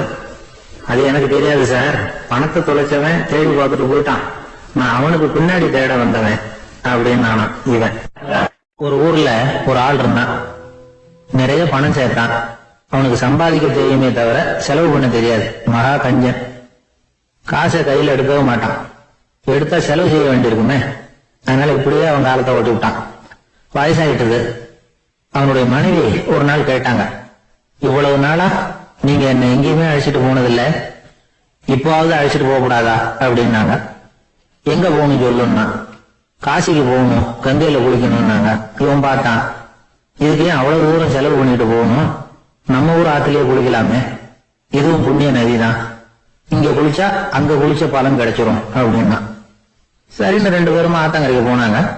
அன்னைக்கு ஏதோ விசேஷம், நிறைய கூட்டம், நிறைய பேர் குளிச்சுக்கிட்டு இருக்கிறாங்க. கரையில சில புரோகிதர்கள் நின்றுட்டு இருக்கிறாங்க. குளிக்கிறதுக்கு முந்தி அவங்க கிட்ட உட்கார்ந்தா ஏதோ மந்திரம்லாம் சொல்லுவாங்க, கொஞ்சம் காசு கொடுக்க வேண்டியிருக்கும். அதனால இவன் என்ன பண்ணா, ஆத்தங்கரையிலேயே கொஞ்சம் தூரம் போனான். ஊரை விட்டு தள்ளி வந்துட்டான். அங்க யாருமே இல்லை. அப்பாடான்னு சந்தோஷப்பட்டான். குளிக்கலாம்னு புறப்பட்டான். இந்த நேரம் கடவுள் பார்த்தார், இந்த கஞ்சனுக்கு ஏதாவது புத்தி போகட்டும் அப்படின்னு நினைச்சாரு. உடனே ஒரு புரோகிதர் மாதிரி உருவத்தை மாத்திக்கிட்டு அந்த ஆள் முன்னாடி வந்து நின்னார். அவனுக்கு அதிர்ச்சி. இங்க யாருமே இருக்க மாட்டாங்கன்னு நினைச்சா இங்கேயுமே ஒரு ஆள் வந்துட்டாரு, என்ன பண்றதுன்னு யோசனை பண்ணான். புரோகிதர் உருவத்தில் இருந்த கடவுள் சொன்னார், இத பாருங்க, இன்னைக்கு விசேஷ நாள், நீராடுறதுக்கு முன்னாடி சுயகல்பம் பண்ணிக்கிறது ரொம்ப நல்லது அப்படின்னார். என்கிட்ட பணம் எதுவும் இல்லையேன்னா, பரவாயில்ல அப்புறமா கொடுங்க வாங்கிக்கிறேன், ஆனா ஒண்ணு, எவ்வளவு கொடுப்பீங்கிறத மட்டும் இப்பவே சொல்லி கொடுங்க அப்படின்னார். இவன் ரொம்ப யோசனை பண்ணான். ஒரு 10 பைசா தரேன் அப்படின்னா. சரின்னு ஒத்துக்கிட்டு எல்லா கிரியைகளையும் அவர் செஞ்சார். அதுக்கப்புறம் கணவனும் மனைவியும் ஆத்துல குளிச்சாங்க. அவர் போயிட்டார். கொஞ்ச நாள் கழிச்சு அவன் வீட்டுக்கு வந்தார் கடனை வசூல் பண்றதுக்கு. வாசல்ல நின்றுட்டு இருந்த அவன் மனைவி இவரை பார்த்ததும் தயங்க ஆரம்பிச்சாங்க. அந்த அம்மா கிட்ட விஷயத்த சொன்னார். அந்த அம்மா ஓடி போய் உள்ள இருக்கிற தன்னுடைய கணவர்கிட்ட சொன்னாங்க. அவன் யோசனை பண்ணான், இப்ப வெளியில போனா அவனுக்கு 10 காசு கொடுக்க வேண்டியிருக்கும், அதனால எனக்கு காய்ச்சல்னு அந்த ஆளுகிட்ட சொல்லிவிடு, இன்னொரு சந்தர்ப்பத்துல என்ன வந்து பார்க்க சொல்லு அப்படின்னா. அந்த அம்மா போய் சொன்னாங்க. அப்படிங்களா, அப்படின்னா அவரை நான் உடனே போய் பார்க்கணுமே அப்படின்னு உள்ள நுழைய ஆரம்பிச்சார். அவங்க மறுபடியும் இருங்க வரேன்னு சொல்லிட்டு உள்ள ஒரு விஷயத்த சொன்னாங்க. இது ஏதுடா வம்பா போச்சு அப்படின்னு பார்த்தான். மனைவி கிட்டத்துல கூப்பிட்டான். இந்த பாரு, ஜன்னி கண்டு நான் இறந்து போட்டதா சொல்லிவிடு அப்படின்னா சொன்னாங்க. புரோகிதர் பார்த்தார். அப்படின்னா ஒரு வழியா இருந்து அவருடைய இறுதி சடங்குகளையும் நானே முடிச்சுட்டு போடுறேன் அப்படின்னார். உள்ள இருந்தவன் யோசனை பண்ணான், அந்த ஆளு என்ன விடமாட்டான் போல இருக்கு, அதனால ஒரு சவப்பெட்டியில என்னை வச்சு தூக்கிக்கிட்டு மயானத்துக்கு போங்க பாத்துக்கலாம் அப்படின்னா. புரோகிதரை விடுற மாதிரி இல்ல, கூடவே நடந்து போயிட்டு இருக்கிறார். அங்க இறக்கி சடங்குகளை முடிச்சுட்டு தீ வைக்கிற நேரம் பொட்டுக்குள்ள இருந்த நம்மால அலறி அடிச்சுட்டு வெளியில ஓடி வந்தான். புரோகிதர் உருவத்தில் இருந்த கடவுள் சிரிச்சார், தன்னுடைய சுய உருவத்தை காட்டினார். அதுக்கப்புறம் அவனை கூப்பிட்டு, இத பார்ப்பா, ஏன் இப்படி அல்லாடுற, ஏதாவது வர வேணும்னா கேள்வித்தாரேன் அப்படின்னார். அவன் யோசனை பண்ணான். பகவானி, ஒரே ஒரு வரம் தான் உங்ககிட்ட கேட்கணும்னா என்ன வேணும் கேளுன்னார். அந்த 10 பைசா தட்சணையை தள்ளுபடி பண்ணா போதும் அப்படின்னா. கடவுளும் சரின்னு சொல்லிட்டு போயிட்டார். இப்படி ஒரு கதையை சுவாமி சிவானந்தர் சொல்லியிருக்கிறார். செல்வந்தர்கள் பல பேர் இப்படித்தான் இருக்கிறாங்க. தாங்களும் அனுபவிக்க மாட்டாங்க, அடுத்தவங்களுக்கும் கொடுக்க மாட்டாங்க. இது மாதிரியான கஞ்சர்களுக்கு இந்த உலகம் இல்லை, அந்த உலகம் இல்லைங்கிறார் அவர். இந்த கதையில கடவுள் கடன் வசூலுக்கு வந்தது மாதிரி நம்ம ஊர் ஆள் ஒருத்தன் இன்னொருத்தர்கிட்ட 10 பைசா கடன் கொடுத்துட்டான். திருப்பி வாங்கறதுக்கு நடையா நடக்கிறான். கடைசியா கேட்டான், நீ எப்பதான் கடனை திருப்பி தர போற, அதை முடிவா சொல்லணுமா. வர்ற வியாழக்கிழமை கண்டிப்பா கொடுத்துருவேன் அப்படின்னு அவன். அன்னைக்கு நான் ஊர்ல இருக்க மாட்டேன் அப்படின்னு இவன். அதனால என்ன, நானும் தான் அன்னைக்கு ஊர்ல இருக்க மாட்டேன் அப்படின்னு. ஒரு சிகை அலங்கார கூடம், ரொம்ப சுறுசுறுப்பா எல்லாரும் வேலை செஞ்சுட்டு இருக்கிறாங்க. முடி வெட்டிக்க வந்திருக்கிறவங்க நிறைய பேர், எல்லாரும் வரிசையா உட்காந்துருக்கிறாங்க. அந்த சமயத்துல திடீர்னு கதவை திறந்துகிட்டு ஒருத்தர் உள்ள வர்றாரு. அவரு ஒரு பெரிய மனிதர். அவரும் முடி வெட்டிக்கிறதுக்காக தான் உள்ள வந்திருக்கிறார். அவரை பார்த்த உடனே எங்க வரிசையில உட்காந்துருந்தவங்க எல்லாரும் எழுந்திரிச்சு அவர்கிட்ட வந்துட்டாங்க. அவரை சுத்தி நின்றுட்டாங்க. எப்படி இருக்கிறீங்க, நல்லா இருக்கீங்களா அப்படின்னு விசாரிக்க ஆரம்பிச்சுட்டாங்க. எல்லாம் முடிஞ்சதும் வந்தவர் கேட்டார், வரிசையில கடைசியா இருக்கிறவர் யார் அப்படின்னு கேட்டாரு. ஏன்னு கேட்டாங்க. நான் அதுக்கு அடுத்தபடியா உட்காரணும், அதுக்காக தான் கேட்கிறேன் அப்படின்னாரு. உடனே அங்க இருந்தவங்க எல்லாம் என்ன சொன்னாங்க தெரியுமா, நீங்க வரிசையில காத்திருக்க கூடாது, நீங்க அரசாங்கத்தின் தலைவர், உங்களுக்கு நேரம் முக்கியம், அதனால நீங்க முன்னாடி போங்க அப்படின்னு சொன்னாங்க. ஆனா அதை அவர் கேட்கல. தோழர்களே, உங்களுடைய கருத்துக்கு ரொம்ப நன்றி. எல்லாரும் வரிசையா தான் வரணும், அதுதான் முறை. வரிசையில வரணுங்கிற நடைமுறையை நானும் பின்பற்ற விரும்புறேன். நாம எல்லாரும் சமமானவர்கள் அப்படின்னார். இப்படி சொல்லிவிட்டு வரிசையில கடைசியா இருந்த ஒரு நாற்காலியில போய் உட்கார்ந்துட்டார். தன் சட்டை பையில இருந்த ஒரு செய்தித்தாளை எடுத்தார், படிக்க ஆரம்பிச்சிட்டார். ஆனா அங்க இருந்தவங்களால இதை பார்த்துக்கிட்டு சும்மா இருக்க முடியல. ஒருத்தர் எழுந்திரிச்சு வந்தார். ஐயா, இப்ப என்னுடைய முறை வந்திருக்குது, நான் தான் போக வேண்டிய முறை. உங்களை இங்க காத்திருக்க வைக்கிறத விட ஒரு 5 ஆண்டுகளுக்கு கூட நான் முடிவெட்டிக்காம இருந்துட முடியும் அப்படின்னார். அவர் மறுபடியும் சொன்னார், ஐயா, நீங்க வரிசை முறையை தாண்டி போக விருப்பப்படல, சரி, ஆனா என்னுடைய முறையை மாத்தி கொடுக்கறதுக்கு எனக்கு முழு உரிமை இருக்குது. இதுக்கு பதிலா உங்களுடைய கடைசி இடத்தை நான் எடுத்துக்கிறேன், இதை நீங்க மறுக்க முடியாதுன்னார். அங்க இருந்த மற்றவங்களும் இதை ஒரு மனசா வற்புறுத்த ஆரம்பிச்சுட்டாங்க.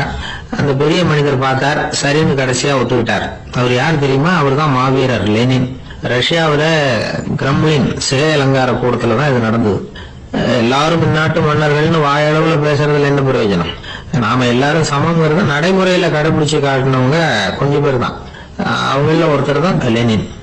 வரிசையில நின்று வர்றதுங்கிறது ஒரு சிறந்த பண்பு, உயர்ந்த பண்பு. இன்னைக்கு பல இடங்கள்ல அது நமக்கு தேவைப்படுது. ஒரு ரேஷன் கடைவாசல், கடை திறக்கிறதுக்கு முன்னாடி எல்லாரும் வரிசையில நின்றுட்டாங்க. கடைசியா அந்த ஒருத்தரை கியூல முன்னாடி போறதுக்கு முயற்சி பண்றாரு. ஏற்கனவே நின்றுட்டு இருக்கிறவங்க அவரை முன்னாடி போறதுக்கு விட மாட்டேங்கிறாங்க. கடைசியா போய் நில்லையா அப்படின்னு எல்லாரும் கத்துறாங்க. அதான் அவர் காதுல வாங்கல, முண்டி அடிச்சுட்டு முன்னாடி போறதுக்கே முயற்சி பண்ணிட்டு இருக்கிறார். எல்லாரும் சேர்ந்து அவரை வலுக்கட்டாயமா இழுத்து கொண்டாந்து பின்னாடி கொண்டு போய் நிறுத்திவிட்டாங்க. நிறுத்திவிட்டு சொன்னாங்க, இதை பாருப்பா, நாங்க இருக்கிற வரைக்கும் நீங்க முன்னாடி போய் எதையும் வாங்க முடியாது, தெரிஞ்சுக்கோ அப்படின்னாங்க. இப்போ அந்த ஆளு சொன்னாராம், நான் இங்க பின்னாடி நிக்கிற வரைக்கும் நீங்களும் எதுவும் வாங்க முடியாது அப்படின்னாராம். ஏன்னு கேட்டிருக்கிறாங்க. நான் தான் அந்த கடையை திறக்க வேண்டிய ஆள் அப்படின்னா. எனக்கு ஒரு உதவி செய்யணும் அப்படின்னு நம்மளை பார்த்து ஒருத்தர் கேட்கிறாருன்னு வச்சுங்களேன். உடனே நாம அவரை பார்த்து என்ன உதவின்னு கேட்போம். இதுதான் சராசரி மனிதர்களின் இயல்பு. ஆனால் ஒருத்தர் எனக்கு ஒரு உதவி செய்யணும் அப்படின்னு கேட்ட உடனே என்ன உதவின்னு கூட கேட்காம சரி செய்கிறேன் அப்படின்னு ஒத்துக்கிறது இருக்கு பாருங்க, அது கொஞ்சம் அபூர்வம். அந்த காலத்தில் ஒருத்தர் இருந்தார். அவர் எப்படி தெரியுமா?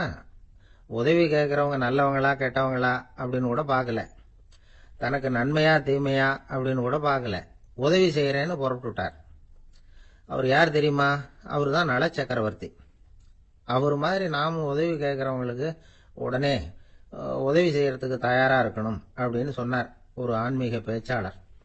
நல சரித்திரத்தை அவர் சொல்லிட்டு இருந்தார். இந்திரன், அக்னி, வருணன், யமன் இவங்க 4 பேரும் நலனை பார்த்து எங்களுக்கு நீ உதவி செய்யணும், எங்களுக்காக நீ தூது போகணும் அப்படின்னு கேட்குறாங்க. யாருக்கிட்ட தூது போகணும், என்ன காரியத்துக்காக போகணும் அப்படின்னு கேட்கணும்ல. நலன் அப்படி கேட்கவே இல்லை, உடனே சரின்னு ஒத்துக்கிறான். அதுக்கப்புறம் அவங்க விவரம் சொல்றாங்க, என்ன உதவி, யாருக்கிட்ட தூது போகணும் அப்படிங்கிற விவரத்தை சொல்றாங்க. நலனுக்கும் அப்புறம்தான் புரியுது, எந்த தமயந்தியை இவன் காதலிச்சானோ, எந்த தமயந்தின் சுயம்பரத்துக்காக இவன் போய்கிட்டு இருக்கிறானோ அந்த தமயந்தியை பார்த்து தங்களுக்காக அவகிட்ட வாதாடணும், பேசணும், தங்களில் ஒருத்தரை கல்யாணம் பண்ணிக்கும்படியா கேட்கணும் அப்படின்னு அவங்க 4 பேரும் நலன்கிட்ட கேட்குறாங்க. இதை கேட்டதும் நலன் கொஞ்சம் கூட முகம் சுளிக்கல, பதட்டப்படலை. நேரா தமயந்தி கிட்ட போறான். இந்திரன், அக்னி, வருணன், யமன் இவங்களோட சிறப்புகளை எடுத்து சொல்றான். இவங்களில் ஒருத்தரை கல்யாணம் பண்ணிக்கலாம் அப்படின்னு சொல்லி கேட்டுக்கிறான். ஆனா இதுக்கு தமயந்தி சம்மதிக்கல. சுயம்வரம் நடக்குது, அவ நலனை தேர்ந்தெடுக்கிறா. அந்த 4 பேரும் நலனுக்கு நிறைய வரங்கள்லாம் கொடுக்குறாங்க. அதுக்கப்புறம் இப்படி போகுது கதை. இதுல நாம கவனிக்க வேண்டியது என்னன்னா, உதவின்னு கேட்ட உடனே என்ன உதவின்னு கேட்காம சரி செய்யறேன்னு சொன்னான் பாருங்க, அதை கொஞ்சம் சிந்திக்கணும். செய்யறேன்னு ஒத்துக்கிட்டதுக்கு அப்புறம் அது என்ன உதவின்னு தெரிஞ்சும் முகம் சுளிக்காம அதை செஞ்சான் பாருங்க, அதையும் கொஞ்சம் சிந்திக்கணும். நம்மால் ஒருத்தன் ஒரு நண்பனை தேடி போனா, எனக்கு ஒரு உதவின்னா சரி சொல்லுன்னா, இப்போ உங்ககிட்ட 2 கார் இருந்தா என்ன பண்ணுவேன்னா உடனே அதில் ஒன்று உங்ககிட்ட கொடுத்துருவேன்னா, அவன் உங்ககிட்ட 2 பங்களா இருந்தா என்ன பண்ணுவேன்னா அதில் ஒன்று உங்ககிட்ட கொடுத்துருவேன்னா, உங்ககிட்ட 2 பேனா இருந்தா என்ன பண்ணுவேன்னா அதில் ஒரு பேனாவை உங்ககிட்ட கொடுக்க மாட்டேன்னா அவன். ஏன்டா அப்படி சொல்றேன்னா, ஏன்னா இப்போ நிஜமாவே என்கிட்ட 2 பேனா இருக்கு, அதனால அப்படி சொல்றேன் அப்படின்னு நானா அவன்.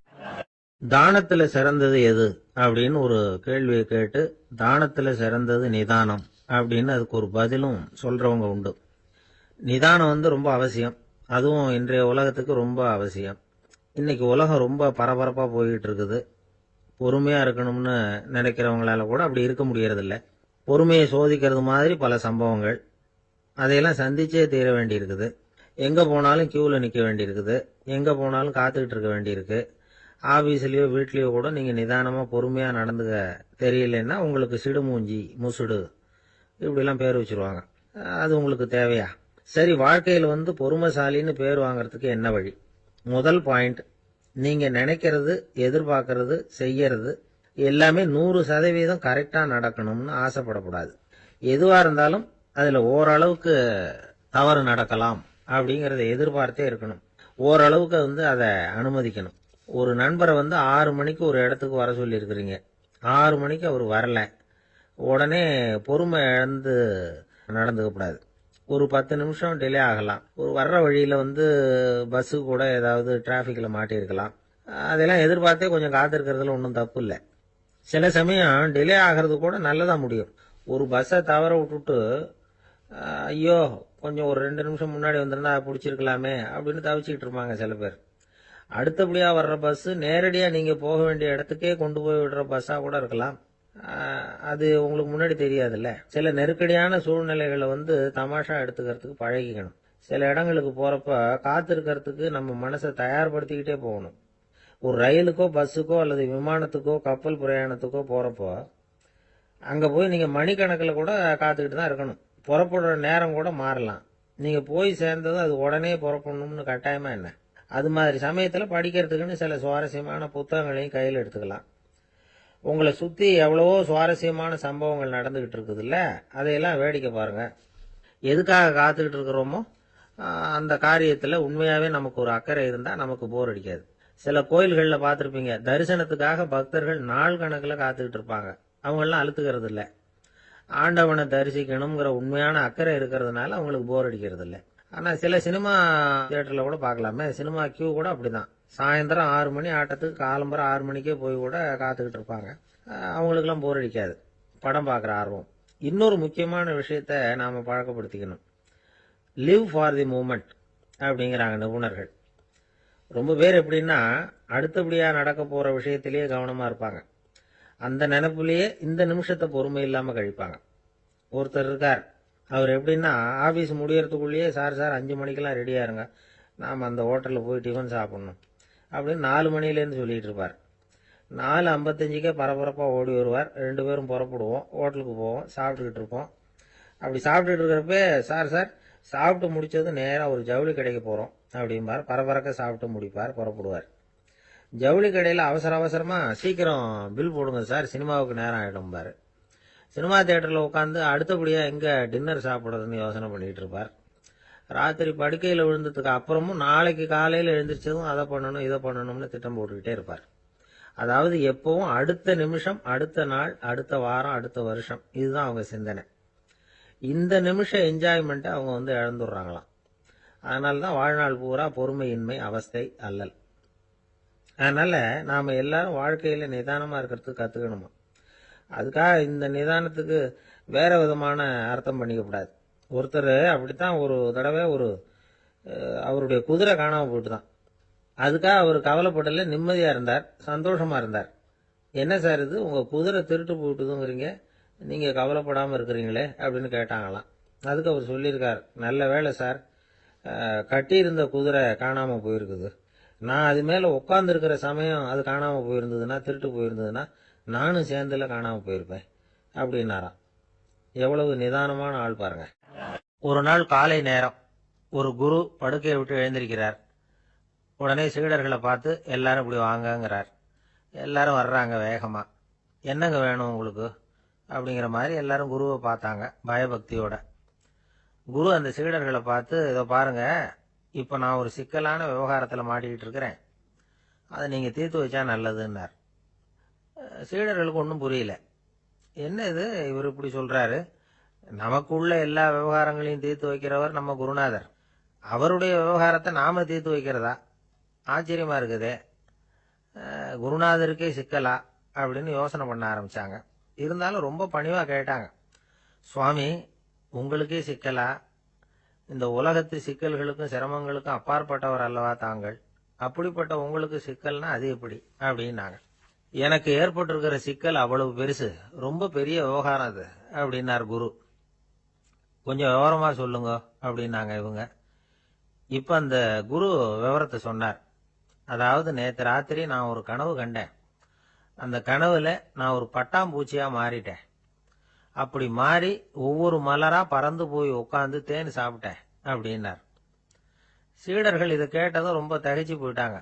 என்ன இது ஒரு பெரிய பிரச்சனையா, ஒரு சாதாரண கனவு கண்டதுக்காகவா இந்த காலை வேளையில நம்மளையெல்லாம் குருநாதர் இவ்வளவு அவசரமா கூப்பிட்டுருக்கார் அப்படின்னு நினைச்சாங்க. இருந்தாலும் கேட்டாங்க, இதுல என்ன சிக்கல் சுவாமி, கனவுங்கிறது எல்லாருக்கும் வரத்தானே செய்யும் அப்படின்னார் ஒரு சீடர். சீடர்களே, பிரச்சனை அது இல்லை. நான் இன்னைக்கு காலையில கண்ணு முழிச்சு பார்த்தப்போ நான் நானாக மறுபடியும் மாறிட்டேங்கிறத தெரிஞ்சுக்கிட்டேன். இதுல சிக்கல் என்னன்னா, இப்ப அந்த பட்டாம்பூச்சி தான் நானா ஆயிட்டதாக கனவு கண்டுகிட்டு இருக்கா அப்படிங்கிறது தான்.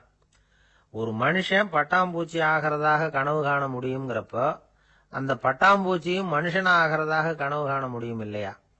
இப்ப எனக்கு யதார்த்த நிலை தெரியணும், எது நிஜம்னு தெரியணும். நேத்து ராத்திரி நான் கண்டது கனவா, அல்லது இது பட்டாம்பூச்சி கண்டுகிட்டு இருக்கிற கனவா? இதுதான் குரு கேட்ட கேள்வி. இதை கேட்டதும் சீடர்கள் ரொம்ப குழம்பி போயிட்டாங்க. சுவாமி, இதுவரைக்கும் நாங்க தூங்குறப்ப பாக்குறது கனவுன்னும் மூழ்கிட்டு இருக்கிறப்ப பாக்குறது நனவுன்னு நம்பிட்டு இருக்கிறோம். இப்போ எங்களை ரொம்ப குழப்பிட்டீங்க, இதுக்கு பதில் சொல்ல எங்களுக்கு சக்தி இல்லை அப்படின்னு சொல்லிவிட்டாங்களாம். அதுக்கப்புறம் அந்த குரு சொன்னாராம், நினைவு தான் முக்கியமான அம்சம். முடிவு கட்டம்னா பகலின் நினைவுகளை விட இரவின் கனவுகளே ரொம்ப உண்மை. ஒருத்தன் தூங்க போனா தூங்கிக்கிட்டே இருந்தா அவன் காணும் கனவு பொய்ங்கிறத அவன் உணர மாட்டான். ஒவ்வொரு கனவும் காணும் பொழுது அது ரொம்ப உண்மையா தான் தெரியுது. ஒரு கனவு கூட உண்மை இல்லைன்னு கனவுல தோன்றுவதே இல்லை அப்படின்னார் குரு. அகில வாழ்வு அத்தனையும் சொற்பனம் கண்டாய் அப்படிங்கிறார் தாயுமானவர். ஆகையினால நம்ம கனவுலேருந்து நாம என்னைக்கு முழிச்சுக்க போறோம் அப்படிங்கிறது தான் ஒரு முக்கியமான கேள்வி. ஒருத்தர் வந்தார், காலில் கட்டோட வந்தார். என்னங்க காலில் கட்டுன்னு. சார், நேற்று ராத்திரி தூக்கத்துல எங்க வீட்டு கூரையில ஏணியை சாத்தி வச்சு இறங்கினப்போ வழுக்கி விழுந்து காலை உடைச்சுக்கிட்டேன்னார். உங்க வீட்டுல தான் ஏணியே கிடையாது சார் அப்படின்னு. உண்மைதான் சார், நான் கீழே விழுந்து முழிச்சுக்கிட்டதுக்கு அப்புறம் தானே ஏணி இல்லைங்கிறது எனக்கு ஞாபகம் வந்தது அப்படின்னார். எனக்கு அதிர்ஷ்டமே இல்லை சார் அப்படின்னார் ஒருத்தர். ஏன் அப்படி சொல்றீங்கன்னு கேட்டோம். வியாபாரம் பண்ணலாம்னு ஒரு கடை வச்சேன். வேண்டிய போட்டவங்க கூட என் கடையில வந்து எதுவும் வாங்க மாட்டேங்கிறான். எல்லாரும் அடுத்த கடைக்கு தான் போறான் அப்படின்னு சொல்லி ரொம்ப அழுத்துக்கிட்டார். இதுக்கு போய் அதிர்ஷ்டம் இல்லைன்னு சொல்லாதீங்க. வாடிக்கையாளர்களை வந்து கவர்றது எப்படிங்கிறது உங்களுக்கு தெரியல, அதுதான் குறை அப்படின்னும். சார், உங்களுக்கு தெரிஞ்ச அந்த ரகசியத்தை எனக்கும் கொஞ்சம் சொல்லி கொடுங்களேன் அப்படின்னார். சரி, உங்க காதை இப்படி கொடுங்க அப்படின்னு சொல்லி அது சம்பந்தமா பெரிய வல்லுநர்கள் சொல்லி இருக்கிற கருத்துக்களை அவர்கிட்ட சொல்ல ஆரம்பிச்சோம். அதாவது இந்த வாடிக்கையாளர்களை கவர்றதுக்கு வல்லுநர்கள் பல ஆலோசனைகளை ஏற்கனவே சொல்லி வச்சிருக்கிறாங்க. அது சம்பந்தமா அனுபவப்பட்டவங்க, அதை தெரிஞ்சு வச்சுக்கணும். அதாவது கடை வச்சிருக்கிறவங்க எல்லாரும் இதை கொஞ்சம் காதுல வாங்கி வச்சுக்கணும். எதை இப்ப சொல்ல போறத. எப்பவும் பணத்தை சம்பாதிக்கிறதுலயே குறியா இருக்கக்கூடாதான். அதை விட முக்கியமா நீங்க சம்பாதிக்க வேண்டியது வாடிக்கையாளர்களுடைய மன நிறைவு. வர்றவங்க திருப்தியோட போகணும், அது முக்கியம். அதுல கவனமா இருக்கணும். கடைக்கு வர்ற ஒருத்தர் ஏதாவது ஒரு குறை சொல்றாருன்னு வச்சுங்க, அதை வந்து அலட்சியப்படுத்தக்கூடாது. ரொம்ப அக்கறையோட அதை காது கொடுத்து கேட்கணும். அப்படியா சார், அதை நான் அவசியம் கவனிக்கிறேன் அப்படின்னு சொல்லணும். ஒருத்தர் வரார், சார் நேத்திக்கு உங்க கடையில இதை நான் வாங்கிட்டு போனேன், வீட்டுல இது வேணான்னு சொல்லிவிட்டாங்க, திருப்பி கொடுக்கறதுக்காக தான் வந்திருக்கிறேன் அப்படின்னு சொல்லி திருப்பி கொடுக்கறார். உடனே நீங்க வந்து முகம் சுளிக்க கூடாது, எரிச்சல் படக்கூடாது. வழக்கம் போல நிதானமா முகம் மலர்ச்சியோட அதை திருப்பி வாங்கிக்கணும். இவ்வளவு ரூபாய்க்கு சாமான் வாங்கினா இந்த ஸ்பூன் அன்பளிப்பு, இப்படி ஏதாவது கொடுக்கலாம். பண்டிகை காலங்கள்லயும் பொருள்கள் வாங்குறவங்களுக்கு இப்படி ஏதாவது பொருத்தமா ஒரு அன்பளிப்பு கொடுக்கலாம். நீங்க கொடுக்கறது ஒரு சர்வசாதாரணமான பொருளா இருந்தா கூட அது வாங்குற ஒரு மனசுல ஒரு மகிழ்ச்சியை ஏற்படுத்தும். எதுவும் உங்களால கொடுக்க முடியலன்னா உங்க முகம் நிறைஞ்ச சிரிப்பையாவது கொடுங்க, அது போதும். உங்க கடையில் இல்லாத ஒரு பொருளை வாடிக்கையாளர் வந்து கேட்கிறார், உடனே இல்லைன்னு முகத்தில் அடிச்சது மாதிரி சொல்லிடக்கூடாது. கொஞ்சம் உட்காருங்க சார் அப்படின்னு சொல்லி உங்க பணியாளர் யாரையாவது அனுப்பி வெளியில இருந்து வாங்கிட்டு வர சொல்லி அவர்கிட்ட கொடுக்கலாம். சில பேர் உங்க கடைக்கு வரும்பொழுது அவங்க வீட்டு குழந்தைகளையும் கூப்பிட்டுக்கிட்டு வர்றாங்கன்னு வைங்க. நீங்க என்ன செய்யணும்னா அந்த குழந்தைகளை முதல்ல கவனிக்கணும். அது கண்ணத்தை கிள்ளணும், அதுகிட்ட விளையாடணும், அதுக்கு ஏதாவது மிட்டாய் பிஸ்கட் எதையாவது கொடுத்து அது கவனத்தை கவரணும். அதுக்கப்புறம் பெரியவங்களை கவனிக்கலாம். உங்க கடையில வேலை செய்யற பணியாளர்கள் சுத்தமா இருக்கணும், சிரிச்ச முகம், சுறுசுறுப்பு, இது ரெண்டும் அவங்களுக்கு தேவை. அழுது வடிஞ்சிக்கிட்டு இருக்கக்கூடாது. அப்புறம் இன்னொரு விஷயம், அதிகமா பொருள் வாங்குற ஒருத்தர்கிட்ட அதிக மரியாதையாகவும் குறைச்சலா பொருள் வாங்குறவர்கிட்ட வேற விதமாகவும் நடந்துக்க கூடாது.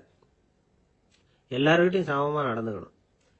5 ரூபாய்க்கு வாங்கினாலும் சரி, 500 ரூபாய்க்கு வாங்கினாலும் சரி, அவங்க கிட்ட நீங்க காட்டுற மரியாதையில வித்தியாசம் இருக்கக்கூடாது.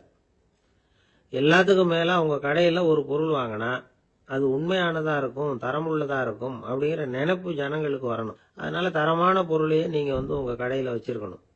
இது வரைக்கும் நான் சொன்னதையெல்லாம் கவனத்துல வச்சுக்கிட்டு நீங்க கடையை ஆரம்பிச்சீங்கன்னா வியாபாரம் பிச்சுக்கிட்டு போகும். அப்படி போகலன்னா அதுக்கப்புறம் கேளுங்க. ஏன்னா இந்த யோசனைகள்லாம் அனுபவப்பட்டவங்க சொல்லியிருக்கிற யோசனைகள். இந்த யோசனைகள்ல நீங்க எச்சரிக்கையா இருக்க வேண்டிய ஒரு விஷயம் உண்டு. அது என்னங்கிறதையும் தெரிஞ்சு வச்சுக்கிறது நல்லது. என்னுடைய நண்பர் ஒருத்தர் வந்தார். சார், உங்க யோசனையை கேட்டதுனால நான் ஒரு அறை வாங்கினதுதான் மிச்சம்னார். என்ன ஆச்சுன்னு கேட்டேன். எங்க கடைக்கு ஒரு பெரிய அம்மா குழந்தைய தூக்கிட்டு வந்தாங்க சார். உங்க யோசனைப்படி அந்த குழந்தையோட கண்ணத்தை கிள்ளணும்னு முயற்சி பண்ணினேன். திடீர்னு அந்த நேரம் பார்த்து அந்த குழந்தை தலையை குனிஞ்சுக்கிட்டுது. என் கை வந்து குழந்தையோட கண்ணத்துக்கு பதிலா அது தூக்கிட்டு வந்தவங்க கண்ணத்தை கிள்ளி விட்டுது. அதுதான் அப்படி ஆயிட்டுது அப்படின்னார் கண்ணத்தை தடவிக்கிட்டே.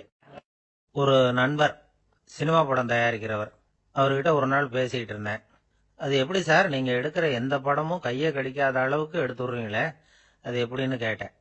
அது ஒன்றும் பெரிய விஷயம் இல்லை சார்.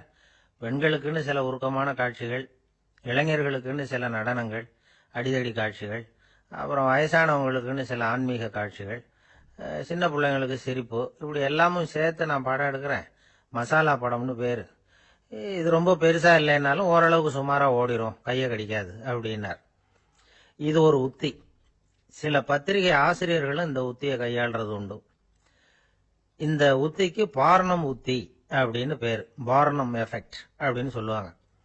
அதாவது ஃபீனியஸ் டி பார்னம் அப்படின்னு ஒருத்தர் அமெரிக்காவில் இருந்தாராம். அதாவது 19ஆம் நூற்றாண்டுல அமெரிக்காவில் கொடிகட்டி பறந்த ஒரு சர்க்கஸ் நிறுவனத்தின் அதிபர் அவர். இந்த உலகத்துல ஒவ்வொரு நிமிஷமும் ஒரு ஏமாளி பறந்துகிட்டே இருக்கிறான் அப்படிங்கிறது அவருடைய சித்தாந்தம். ஒவ்வொருத்தரையும் திருப்திப்படுத்துற அளவுக்கு அம்சங்களை கொஞ்சம் கொஞ்சமா கலந்து கேளிக்கை நிகழ்ச்சிகளை நடத்தினதுதான் அவருடைய மகத்தான வெற்றிக்கு காரணம். அதனால அந்த உத்தியை யாரு கடைபிடிச்சாலும் சரி, அதுக்கு பார்னம் உத்தி அப்படின்னு பேர் வந்துட்டுது. ஜோசியம் சொல்றவங்களுக்கும் இந்த உத்தி தான் கை கொடுக்குது. ஒரு விஷயத்த ஒருத்தருடைய கோள் நிலைகள் அல்லது கையெழுத்து நிரூபிக்கிறதாக அவர்கிட்ட சொன்னா அதை அவர் நம்பிவிடுவார். ஆனா அந்த விஷயம் நல்லதா இருக்கணும், நேர்மையானதா இருக்கணும், அதாவது பாசிட்டிவா இருக்கணும். 8ஆம் இடத்துல குரு, 9ஆம் இடத்துல சனி, நீங்க ஒரு பெரிய மேதை தான் அப்படின்னு சொல்லுவாங்க. கேட்கறவங்களுக்கு அதை மறுக்கிறதுக்கு மனசு வராது. அப்படி சொல்லும் பொழுது கூடவே என்ன கொஞ்சம் முன்கோபம் அதிகமா இருக்கும், இருந்தாலும் அது உடனே மறைஞ்சிரும் அப்படின்னு சில அற்ப விஷயங்களையும் சொன்னாலும் அதையும் சரிதான்னு சொல்லி ஒத்துக்குவாங்க. ஆளுமையை எடை போடுகிற ஒரு நிறுவப்பட்ட உத்தியின் மூலமாக தன்னுடைய குணாதிசயங்கள் கண்டுபிடிக்கப்பட்டதாக அவர் நம்புறது தான் இதுக்கு காரணம். இந்த மாசம் பணத்தட்டுப்பாடு கொஞ்சம் இருக்கும், உடம்புல ஏதாவது கொஞ்சம் அசௌகரியம் இருக்கும், வீட்டுக்குள்ள லேசா மனஸ்தாபம் வரலாம், இது மாதிரி பொதுப்படையா சிலதை சொன்னாலே போதும், மக்களை நம்ப வச்சுடலாம். இதெல்லாம் நமக்கு மட்டும்தான் ஏற்படுது அப்படின்னு சொல்லி அவங்க நினைக்கிறது தான் காரணம். இதுதான் பார்னம் உத்திங்கிறது. மனிதர்கள் பாராட்டுகளை விரும்புறதும் விமர்சனங்களை வெறுக்கிறதும் பார்னம் உத்தியின் அடுத்த கூறு. அதனால ஒருத்தருக்கு ஜோசியம் சொன்னாலும் சரி, அவருடைய ஆளுமையை மதிப்பிடுறதாக இருந்தாலும் சரி, அவரை புகழற மாதிரி இருந்தாலும் சரி, அப்படி இருந்தாதான் அது சரியா இருக்கும். சாதகமான விஷயங்களை அதிகமாகவும் பாதகமான விஷயங்களை நாசூக்காவும் சொன்னா மக்கள் அதை நம்பிடுவாங்க. ஒருத்தரை கருமின்னு சொன்னா ஏத்துக்க மாட்டார். அதையே கொஞ்சம் மாத்தி நீங்க கொஞ்சம் சிக்கனமான ஆசாமி அப்படின்னு சொன்னா நீங்க சொல்றது சரிதான் சார் அப்படிம்பார். நீங்க பெரிய செலவாளி தான், இருந்தாலும் நல்ல விஷயங்களுக்கு தான் செலவழிப்பீங்க அப்படின்னு சொல்லணும். இப்படி இந்த பார்னம் உத்தியை கடைபிடிச்சு இன்னைக்கு வெற்றிகரமா காலம் தள்ளுறவங்க நிறைய பேர் இருக்கிறாங்க. இந்த உலகத்துல ஒவ்வொரு நிமிஷமும் ஒரு ஏமாளி பறந்துகிட்டே இருக்கிறான் அப்படிங்கிறது தான் ஃபீனியஸ் பார்னம் அவர்களுடைய நம்பிக்கை. அதை விட அடுத்தவங்களை ஏமாளியா நினைக்கிற மனுஷர்கள் தான் இன்னைக்கு உலகத்துல ரொம்ப அதிகம். ஒருத்தர் தன்னுடைய மேல் அதிகாரிகிட்ட போய், ஐயா ஒரு நாள் லீவு வேணும், என் தங்கச்சிக்கு கல்யாணம் அப்படின்னார். அவரு பார்த்தார், ஒரு 10 நிமிஷம் வெளியில இருங்கன்னார். 10 நிமிஷம் கழிச்சு கூப்பிட்டார், இத பாருங்க, நீங்க சொல்றது பொய். இப்போ உங்க தங்கச்சிக்கு போன் பண்ணேன், அவங்க தனக்கு 2 வருஷத்துக்கு முன்னாடியே கல்யாணம் ஆயிட்டதாக சொல்றாங்க அப்படின்னார். உடனே இவரு சொன்னார், சார் இப்போ நீங்க சொல்றதும் பொய்யாதான் இருக்கணும், ஏன்னா நிஜமா எனக்கு ஒரு தங்கச்சியே கிடையாது அப்படின்னார். கப்பல் கடல்ல போயிட்டு இருக்கு. புயல், சூறாவளி, அலையெல்லாம் பெருசு பெருசா ரொம்ப உயரமா உண்டாகுது. கடுமையான காற்றிலேயும் வேகமான அலைகள்லேயும் சிக்கி அந்த கப்பல் தடுமாறுது. திசை மாறி போச்சு. எந்த பக்கம் போயிட்டு இருக்கிறோம்னே தெரியல. அந்த கப்பலை செலுத்திக்கிட்டு இருந்த மாலுமி ரொம்ப சாமர்த்தியமா செயல்பட்டார். தன்னுடைய அறிவாற்றலையும் திறமையையும் முழுமையா பயன்படுத்தினார். அந்த கப்பலை கட்டுப்படுத்தினார். மெதுவா அந்த சூறாவளியிலிருந்து கப்பலை காப்பாத்தி கரைக்கு கொண்டுட்டு சேர்த்துட்டார். மாலுமின்னு ஒருத்தர் இருந்ததுனால அந்த மரக்கலம் காப்பாற்றப்பட்டது. மாலுமின்னு ஒருத்தர் இல்லைன்னு வச்சுக்குங்க, அந்த கப்பலோட கதி என்னவா இருக்கும் யோசிச்சு பாருங்க. ஒரு கோபக்காரனுடைய நிலைமையும் அப்படித்தானா.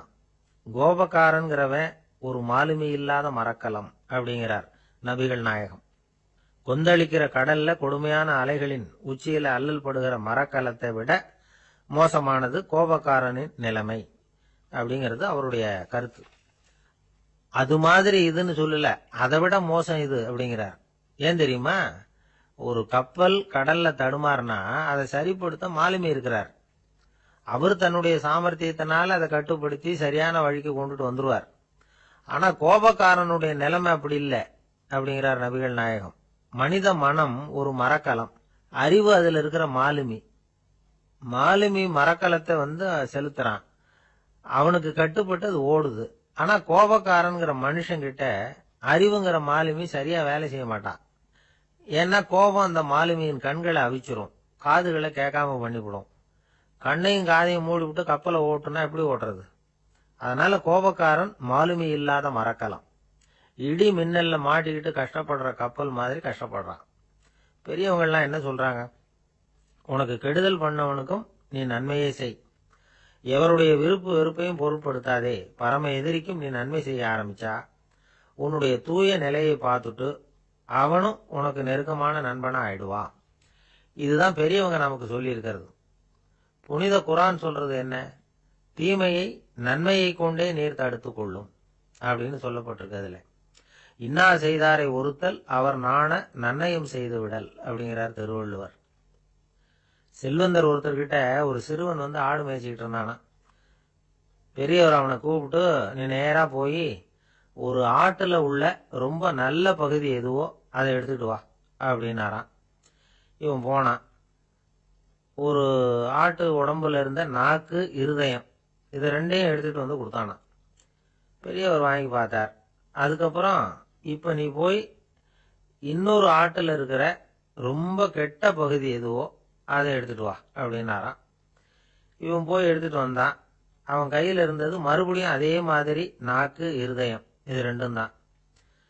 என்னது இப்பவும் அதையே கொண்டுட்டு வந்திருக்கிற அப்படின்னாராம் பெரியவர். இவன் சொன்னானா, ஒரு உடம்புல உள்ள ரொம்ப நல்ல பொருளும் இதுதான், ரொம்ப கெட்ட பொருளும் இதுதான் அப்படின்னானா. இளம் வயசுல இப்படி பதில் சொன்னவர் தான் பேரறிஞர் லுக்மானுல் ஹக்கீம் அவர்கள். கோபப்படாம இருந்தா இது ரெண்டும் நல்லா வேலை செய்யும், கோபப்பட்டா இது ரெண்டும் மோசமா வேலை செய்யும். அதை புரிஞ்சுக்கிறதுக்காகத்தான் இன்னைக்கு இந்த தகவல். கோபம் வந்துட்டா நாம என்ன செய்யறோங்கிறது நமக்கே தெரியாது. ஒருத்தர் டாக்டர் கிட்ட போனார் அவசரமா. டாக்டர், எனக்கு இப்ப கடுமையான கோப வெறி, எனக்கு கண்ணு மண்ணு ஒன்னும் புரியல, உடனடியாக அதை கட்டுப்படுத்தணும், உடனே இதுக்கு ஏதாவது ஒரு மாத்திரை கொடுங்க ப்ளீஸ் அப்படின்னார். அந்த டாக்டரும் உடனே ஒரு மாத்திரையை கொடுத்து, இதை உடனே போடுங்க, நான் தண்ணி கொண்டுட்டு வரேன்னு உள்ள போனார். தண்ணியோட திரும்பி வந்தார். இவரு சொன்னார், டாக்டர், நீங்க கொடுத்த மாத்திரை ரொம்ப பெருசா இருந்தது, இருந்தாலும் கஷ்டப்பட்டு முழுங்கிட்டேன்னார். டாக்டர் சந்தேகத்தோட மேசையை பாக்குறார். பார்த்தா மாத்திரை அங்கேயே இருக்குது, பேப்பர் வெயிட்ட காணல. சில பேர் ஆளை பார்த்தா 60 வயசு மாதிரி தோணும், உண்மையான வயசு என்னன்னு பார்த்தா 40 அல்லது 45. சில பேரை பார்க்கறதுக்கு 45 மாதிரி தெரியும், உண்மையிலேயே 65 தாண்டி இருப்பாங்க. ஒரு மனிதனுக்கு 2 வகையான வயது உண்டுங்கிறார் ஓஷோ. அதாவது உடம்புக்குன்னு ஒரு வயசு, மனசுக்குன்னு ஒரு வயசு. முதல் உலக மகாயுத்தம் நடந்தது இல்லையா, அது முடிஞ்சதுக்கு அப்புறம் முதல் தடவையா மனிதனின் மூளை வளர்ச்சியை பத்தி மனநல வைத்தியர்கள் ஒரு கணக்கெடுப்பு சோதனை நடத்தினாங்களாம். அது வரைக்கும் மனிதனுக்கு 2 வகையான வயது உண்டுன்னு யாரும் சிந்திச்சதே இல்லையா. அந்த உலக மகாயுத்தம் முடிஞ்சதுக்கு அப்புறம் மனிதனுடைய சராசரி மனதின் வயதை கணக்கிட்டு பார்க்கும் பொழுது அவங்களுக்குலாம் ரொம்ப அதிர்ச்சியா இருந்துதான். ஏன்னா அது ரொம்ப பின்தங்கிய நிலையில இருந்திருக்கு, வளர்ச்சி அடையாத நிலையில இருந்திருக்கு. அவங்க கண்டுபிடிச்ச பிரகாரம் அப்போ மனசோட சராசரி வயசு என்ன தெரியுமா? 14. அப்படின்னா பாத்துங்க, உடல் ரீதியா ஒருத்தரோட வயசு 70 கூட இருக்கலாம், ஆனா மனசோட வயசு 14 தான். இதுக்கு நேர்மாறா அமைஞ்சு போச்சுன்னு வச்சுங்க. அதாவது ஒருத்தருக்கு உண்மையிலேயே 14 வயசு, அதாவது உடலோட வயசு 14, அவரோட மனசின் வயசு 70ன்னு வச்சுக்கோங்க. இப்படி அமைஞ்சுட்டுதுன்னா அவர் சீக்கிரம் ஞானத்தன்மை அடைஞ்சிருவார் அப்படின்னு அர்த்தம். இப்ப நமக்கெல்லாம் உடம்போட வயசு மனசோட வயசு ரெண்டும் ஒன்னா இருந்துட்டா அதுவே போதும், அதுவே பெரிய விஷயம். இப்ப எமர்சன் கிட்ட போய் ஒருத்தர் கேட்டாராம், உங்க வயசு என்ன அப்படின்னு. அவர் உடனே பதில் சொல்லியிருக்கார், 360 வருஷம் அப்படின்னாராம். கேட்டவர் குழம்பி போயிட்டார். அவர் என்ன சொல்றாரு, 360 வயசா? என்ன நம்ம காதல தான் சரியா விழலையா? எமர்சன் எப்பவும் உண்மையை பேசுற ஒரு சிறந்த அறிவாளி, அவர் இப்படிலாம் பொய் சொல்ல மாட்டாரே அப்படின்னு ஒரு யோசனை பண்ணிக்கிட்டே இவர் மறுபடியும் அவர் கிட்ட போனாராம். ஐயா, நீங்க சொன்னது சரியா என் காதல விழல, அதனால மறுபடியும் கேட்கிறேன், உங்க வயசு என்ன அப்படின்னாராம். எமர்சன் மறுபடியும் சொல்லியிருக்கிறார், 360 வருஷம்னு.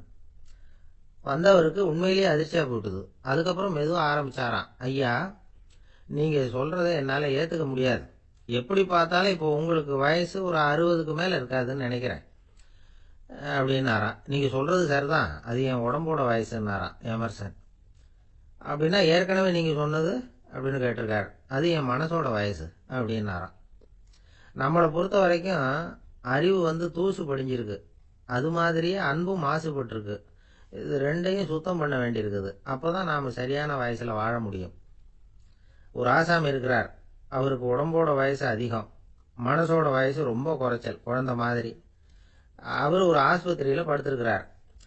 நர்சம்மா எல்லாருக்கும் மருந்து கொடுத்துட்டு போகிறாங்க. கொஞ்ச நேரம் கழித்து திரும்பி வந்தாங்க. அப்போ இவர் அந்த அம்மாவை கூப்பிட்டு சொல்கிறார், இப்போ பாருங்கள் சிஸ்டர், நீங்கள் எல்லாருக்கும் சின்ன சின்ன மாத்திரையாக கொடுத்துட்டு எனக்கு மட்டும் நீளமான மாத்திரையாக கொடுத்துட்டீங்க. முழுங்கிறதுக்கு ரொம்ப கஷ்டமாக போச்சு. இனிமேல் எனக்கும் சின்ன மாத்திரையாக கொடுங்க சிஸ்டர் அப்படின்னாராம். அந்த அம்மா உடனே அதிர்ச்சி ஆகி தலையில் அடிச்சுக்கிட்டாங்களாம். நான் கஷ்டப்பட்டு மாத்திரையை முழுங்கினதுக்கு நீங்கள் ஏமா தலையில் தட்டிக்கிறீங்க அப்படின்னு கேட்டிருக்காரு இவர். இதுக்கு அவங்க சொல்லியிருக்கிறாங்க, நான் உங்களுக்கு கொடுத்துட்டு போனது மாத்திரை இல்லைங்க, அது தெர்மாமீட்டர் அப்படின்னாங்களாம். நாட்டில் நல்லவங்க ஒருத்தர் 2 பேர் இருக்கிறதுனால தாங்க மழையே பெய்யுது அப்படின்னு சொல்கிறது உண்டு. நல்லார் ஒருவர் உளரேல் அவர் பொருட்டு எல்லாருக்கும் பெய்யும் மழை. சில சமயம் ரொம்ப பேர் திடீர்னு நல்லவங்களா ஆகிடுவாங்க போல இருக்கு. அதனால தான் விடாமல் பேய் மழையாக கொட்டி தீர்த்து விடுது. எல்லாரும் நல்லவங்களாயிட்டா உலகமே தாங்காது போல இருக்கே. அப்பப்போ ஒருத்தர் 2 பேர் நல்லவங்களாகணும், அப்போ தான் சீராக மழை பெய்யும். மாதத்துக்கு 3 பேர் நல்லவங்களானா மாதம் மும்மாரி பொழியும். இதெல்லாம் வேடிக்கை பேச்சு. இப்போ இதெல்லாம் ஒரு பக்கம் இருக்கட்டும், இப்போ விஷயத்துக்கு வருவோம்.